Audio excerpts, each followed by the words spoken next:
10 хором аз жаргалтай мөчөө хуваалцъя. 10 хором анд найзуудтай болцгоё. 10 хором анхны хараа дурсъя. 10 хором алсаас таныг сонсъё. 10 хором теле сэтгүүл.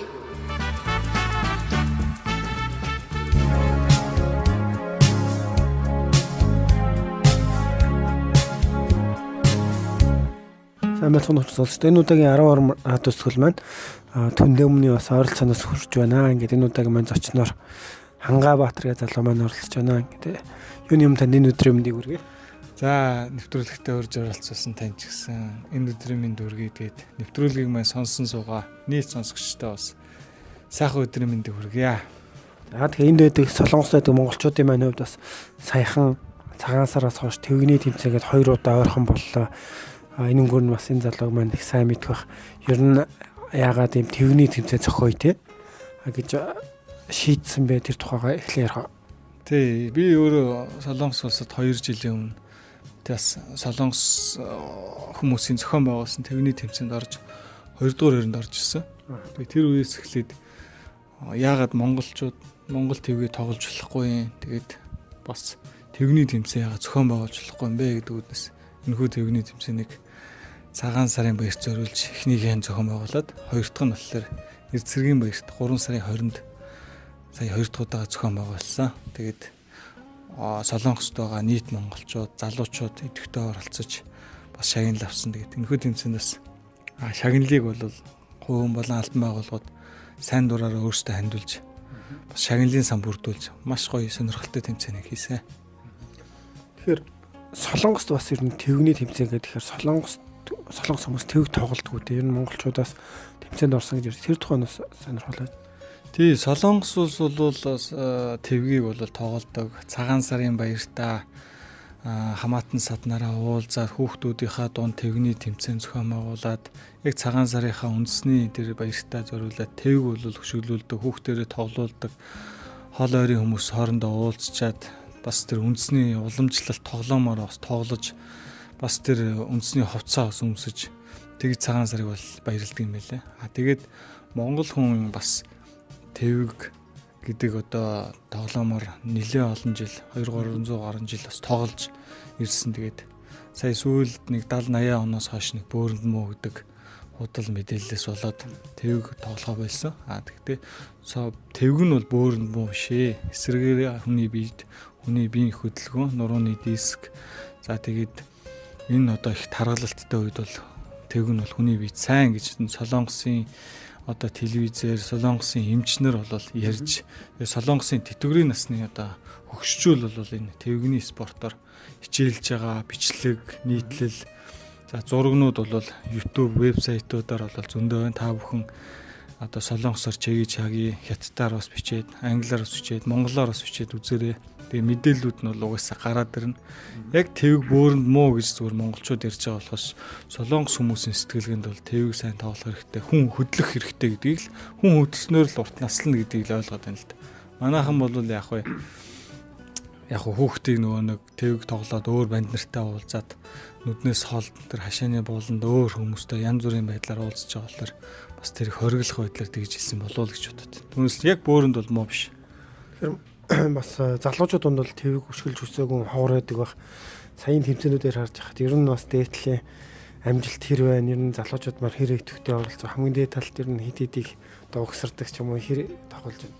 Тий, сая цагаан сарын баяр зориулсан 2 сарын 7-нд болсон твэгний тэмцээн нэгдүгээр одоо тэмцээнд маань Сөүл их сургуулийн хэлний эвтэйглийн оюутан Немка гэдэг залуу 120 удаа урталтаа хөшгөлж, тасралтгүйгээр 120 удаа урталтаа хөшгөлж төрүүлж 100,000 вон хоцсон байгаа. Тэгээ 100,000 вон дагалдах шагналын хамт хоцсон байгаа. Тэгээ 2 дугаар тэмцээнийг 3 сарын 20-нд болсон байгаа. Тэгээд тэр үйлдвэрт нэг ажилтдаг залуу мөнх оргил гэдэг нэг залуу 117 удаа тасралтгүй урдаа хөшгөлсөн байгаа. За ардалтаа өсрөх одоо төрөлд бол анхаа гэдэг нэг залуу 29 удаа тасралтгүй хөсөрсөн байгаа ардалтаа. За тэгээд үзэж байгаа хүмүүс тэр хавьд байгаа солонгосчууд болон бага ястангууд өөр гадныхан бол Тэвгний тэмцээнийг болж явах хавцад нэлээд тойрж, сонирхож, зур хөрөг дарж нэлээд их шохоорхож үзчихлээ. Солонгосчууд бол ардталтаа угсралтын төрөл бол нэг сайн мэдэхгүй. Тэгээ манай монголчууд бол угсралтыг сайн хийдэг. Хятадууд бас сайн угсардаг юм байна. Би бас яг тэр бичлэгээс нь харсан л та тухайн юм дээр их олон монгол залуучууд маань бас цуглараад тий. Тэр годмыг одоо түр хаасан уу тэгээ ямар ч байсан их олон хүмүүс тойроод их анхааралтай үзчихлээ, бас их дэмжиж явах шиг харагдсан. Ер нь цаашдаа энэ тэмцээнийг бас уламжлал зохиох уу? Ер нь өөр ямар төлөвлөгөөтэй байна? Тэгээ яг хөө зарим нэг төрлийн бас байгууллага санал ирсэн л дээ. Солонгос улсад байгаа монголчууд энэхүү тэвгний тэмцээнээр Монголоос сурчлах, тэгээ Монголын одоо залуучуудыг бас ямар шүү чадвартай харуулах тийм ажил болгож зохион байгуулаач. Хоёрдугаар тэр зам бас хүмүүс цуглараад тэр машин явахад бас төвөгтэй саад болсон гэд. Тэгээ тэнд байгаа цагдаагийн газраас бас хэлсэн л дээ. Дараа иймэрхүү арга хэмжээ зохион байгуулад олон хүн цуглархаар бол албан ёсоор бидэртэй хамтраа тэгээд цаг аваа. Тэгэх юм бол бид нар албан ёсоор замын талбайг чөлөөлж өгч тэгээд олон хүн үзэхэд зориулаад ингэ хийж өгч болно. Тэгэх юм бол илүү их сонирхолтой юм байна гэд тэгсэн. Тэгээд ер нь дараагийнхыг бол бас Солонгос улсад үйл ажиллагаа явуулдаг төрийн бас байгууллагууд бас хамтраа гэсэн тийм санал бол ирсэн байна. Тэгэхээр ер нь яг тэгний тухай ярилцлаа. Өөрөө чинь хувьд ер нь Солонгос төрөд хэрүүдж байна. Тэгээ өөрөө чинь сонирхлыг харж байхад бас тэгнээс гадна өшөө олон зүйлүүд хийгээд ах шиг тэр юмнуудад юу хийж дээ тэр тухай танилцуулах. Тий, би одоо Солонгост ирээд 5 жил болж байна. Тэгээд одоо энэ сургуулаад сая төгсөөд тэгээ одоо хуваараа нэг видео студ гээд ажил болж байгаа. Тэгээд дээрээсээ одоо энэ Монгол тоглоом гээд ерөнхийн тийм санаа гаргаад тэгээд эхний ээлжинд Монгол твгийг хийгээд хоёрдугаар ээлжинд болохоор Монгол түлхүүр гээд онсон тоглоомыг хийгээд энэ нь болохоор Солонгос улсад байгаа 2000 гаруй Монгол хүүхдүүдэд зориулж бас тэдний оюун ухаанд нь хэрэгцээт бас болохын үүднээс тэр онсон тоглоомыг хийж байгаа. Тиймэрхүү байдлаар хийж байна. Тэгээд давхар одоо хүний нутагт байгаа хүмүүс бол их нутгаа санддаг байгаа. Тэгэхээр сур шагаа гэдээ бас шинэ төрлийн бас тоглоомыг санаачлан гаргахаар одоо ажиллаж байна да. За ямар ч байсан бас их сайхан зүйлүүд санаад сэтэж хийж байгаа юм байна. Эхнээсээ ажил болоод явж байгаад бас баяртай байна. Энэ дээрээ сая байх хугацаанд ер нь монголчуудын төлөөд бас юмнууд хийгээд байна шүү дээ. Энэ юунаас үүдэлтэй болоод ийм санаа сэтгэл төрөөд ер нь хийж байгаа. Тэгээ ер нь бол бид залуучууд тэгээ гоё шинийг чөлөөтэй заавалчгүй намтай холбох биш. Заавалчгүй тийм одоо мөнгөтэй холбох биш. Зүгээр чөлөөтэй, энгийнээр гоё стрессээ тайлахаар ингээд сэтгэж хийж чадхвал тэгээд өөрөөсөө кайф аваад тэгээд өшөө олон хүнд бас кайф өгөх юм болов гэж бодож байна. Нүүс твг хийгээл айгүйх ашиг олж байгаа юм бол биш. Нэвтрүүлэг хийгээд цацаад айгүйх бол ашиг олж байгаа юм бол биш. Хамгийн гол нь өөрөөсөө бас кайф аваад өөр хүмүүс ч гэсэн кайф өгөөд тэгээд энэ үүднээсээ бас Солонгост байгаа 30 мянган монгол хүмүүст хэрэгтэй үнэн зөв мэдээллийг хүргэх үүднээс бол видео студийг сайн дурын одоо залуучуудын нэгдлийн хамт одоо тэр видео студийг ажиллуулж байна. Хоёрдугаарт болохоор Монгол тоглоомыг бол залуу одоо хүүхдүүд өөр хойш хүүхдүүдтэй бас өвлүүлэх тэднэрт бас Монгол гэдэг улс, Монгол гэдэг онсон тоглоом, Монгол гэдэг бас уламжлалаа битээ алдаасай. Тэгээ бас Монгол тоглоомыг бас сэргээх үүднээс л энэхүү ажлуудыг хийж байна да. Түүнээс ямар нэгэн сонгуулийн ажил биш, ямар нэгэн одоо санхүүжилттэй ажил биш байгаа. Тэгээ өөрсдийн карманаасаа 5.4 гаргаад энэхүү ажлыг зохион байгуулсан да.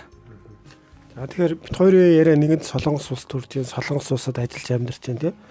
Тэгэхээр өөрөө ч хувьд ер нь одоо Солонгос улсад анх ирээд бас төрж ирсэн сэтгэл ер нь Солонгос улсын юуг сайхан суралцах юмсан тийм, юуг Монголдоо хэрэгжүүлэх юмсан гэж боддог.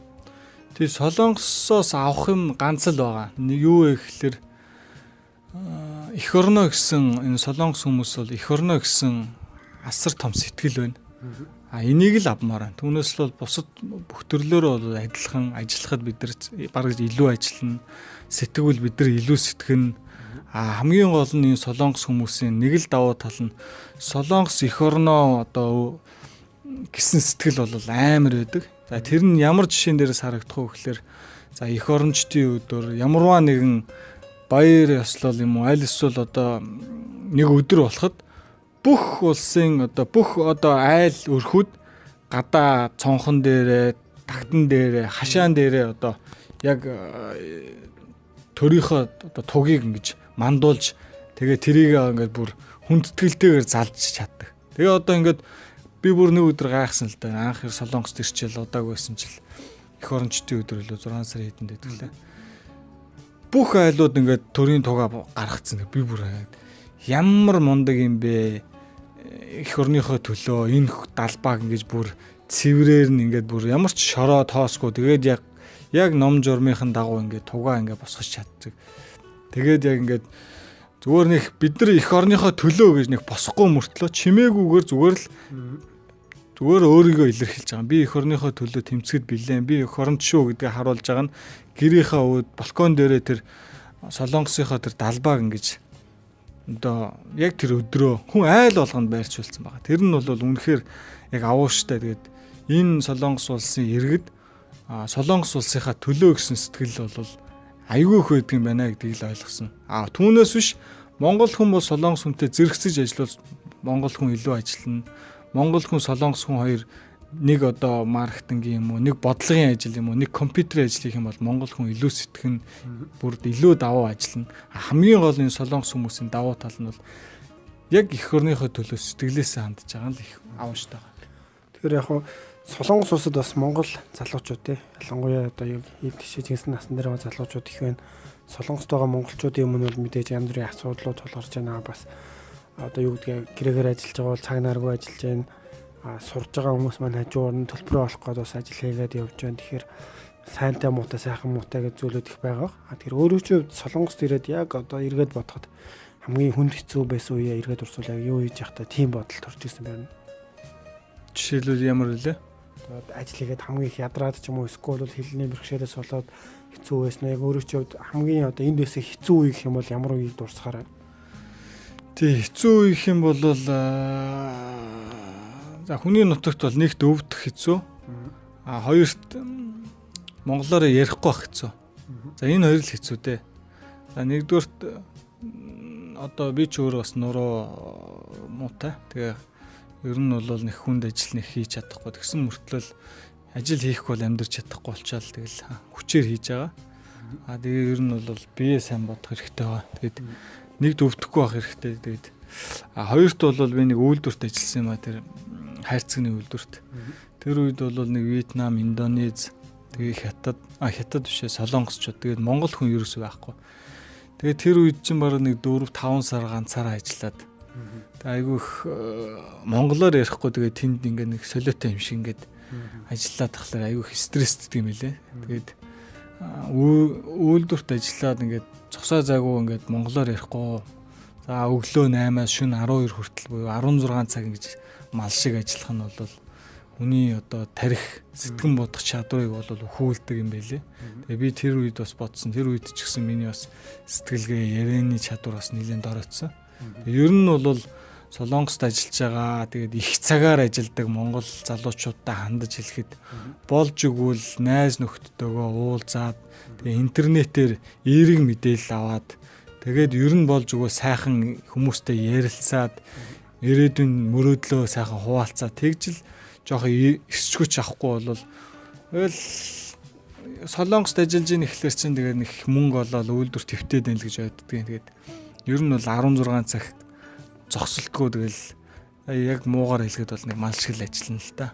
Ямар ч хэл яриа байхгүй тэгэл нэг төхөө зангаагаар тэгэл стресстэнүүтээ тэрээгээ тэгэл арх ууж тайлал нэг тиймэрхүү байдлаар л гаргаж ирсэн. Тэр үе бол надад жоохон шантрах үе байсан. Тэгээд бас ард ихнэр хөөхт байгаа болохоор ч тэгэл гүрийнхээс өөр аргагүй шүү дээ. Тэгэхээр яг өөрөө ч одоо бас харьцангуй сургуулийн сураад өгсөн байна. Дээр нь янз бүрийн сайн дурын ажлууд хийж гэн тий. Тэгэхээр хоёулаа ярианыхаа төгсгөлд мэдээ сая өөрөө чинь яг хийсэн шиг тиймэрхүү асуудлууд байгаа хүн байж болно шүү дээ. Тэгэх юм бол ер нь чөлөө цагаа юунд зориулахын тий. Одоо тэгээ арх уугаад байлгүй өөрөөр яаж стрессээ тайлжуулахын тий.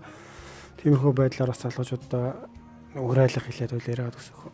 За тэгээд 30 мянган монгол хүн байгаа Солонгос улсад. За нэг 12-3 мянган ажил хийж байгаа, гэр ажил хийж байгаа хүн байгаа. За нэг 7-8 мянган харсан хүн байгаа. Нэг 2300-400 хүүхэд байгаа. За нэг 2000, за нэг 400-500 нэг гадаад иргэнтэй хүн, гэр бүл болсон эмэгтэйчүүд, залуучууд бас байгаа. За тэгээд бусд нь бол оюутан 5000 оюутан байгаа. Дор бүрнээ аль болох стресстэйгүй, тэгээд аль болох зөв мэдээлэл аваад ямарваа нэгэн одоо сенсацтай юм уу? Facebook бол бүгдөө сенсац шүү дээ. Өөр нь бол худлаа мэдээлэл их түгээдэг. Тэгээд аль болох өөрийгөө тайвшруулаад тайван байгаад худлаа мэдээллээс хол байгаад за тэгээд болж өгвөл Солонгос хэлээ сайн сурчвал та Солонгос одоо эзэдтэйгээ сайн ярилцаад цалин мөнгөө бас нэмүүлээд дээрээс нь бие биендээ сайхан итгээд бие бинийгээ бас хуурахгүйгээр тий зарим нэг үйлчилгээний байгууллагууд хууль зүйн зөвлөгөө өгж байгаа ч юм уу, зарим нэг орчуулгын газрууд ч юм уу бие биенээ дор бүрнээ хийж байгаа ажилдаа сэтгэлээсээ хандаад ажилласаа л гэж үзэж байна. Тэгээд ялангуяа тэр үйлдвэрт ажиллаж байгаа одоо 10 хэдэн цаг зогсоо зайгүй завсаргүй ажиллаж байгаа хүмүүс маань монголоор ярих боломжгүй байгаа хүмүүс маань ядаад одоо FM-ээр гоё дуу сонсдог юм уу, аль эсвэл дуртай одоо тэр нэвтрүүлгээ үздэг юм уу, аль эсвэл тэр өөрийнхөө тэр хийж чаддаг тий зарим нэг нь мориор хийж чаддаг нь мориороо хийгээд бичлэг хийдэг нь бичлэгээ хийгээд зураг дарддаг нь зургаа дараад тэгээ аль болох тийм залуу насаа үйлдвэрт жоохон өнгөрөөж байгаа ч гэсэн хажуугаар нэг хоббигоо бити хаяачаа л гэж одоо хөрөлмөр. Тэгээ хоббигоо бол та гоё бизнес болгоорой.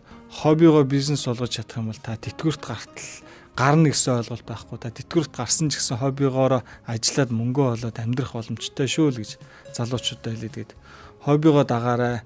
Мөнгө бол яг уу олтноо. Тэгээ эрүүл мэндээ сайн бодорой л гэж хэлээ. За баярлалаа. Тэгээ удахгүй бас өшөө сайхан үйл ажиллагаанууд дээр хоёлаа дахиад уулзах. Өөрөө ч бас ажилд амжилт хүсье. За баярлалаа. Тэгээд энэхүү нэвтрүүлэгтээ урьж оролцсон танай хамт олон болон нийт одоо нэвтрүүлгийг маань үзэн сонирхсан нийт монголчуудаа баярлалаа. Тэгээд та бүхэн маань Монгол ТV-ийг худалдан авахыг хүсвэл Монгол 5 оны 4 давхарт сэнгүүн гэдэг дэлгүүрт бас борлуулж байгаа. Аль эсвэл Facebook-ээр Монгол ТV Mongolian Games гэдэг одоо тийм пэйж хуудас байгаа. За тэрүүгээр бол Монгол ТV-ийг худалдан авах, Монгол онсон тоглоомыг худалдан авах, сур шагаа гэсэн тэр тоглоомыг худалдан авах боломжтой байгаа. Бидний Солонгос улсад одоо байдаг сайн дурын уран бүтээлчдийн нэгдэл Солонгос видео студийн уран бүтээл тэгээ мэдээллийг авахар хүсвэл YouTube руу Солонгосоос солонго гэж бичингүүт одоо манай сувг гарч ирнэ. Тэгээ тэр сувгаар дамжуулаад та бүхэн Солонгостой холбоотой бүхий л мэдээллийг авах боломжтой байгаа. Тэгээд баярлалаа. За баярлалаа. За.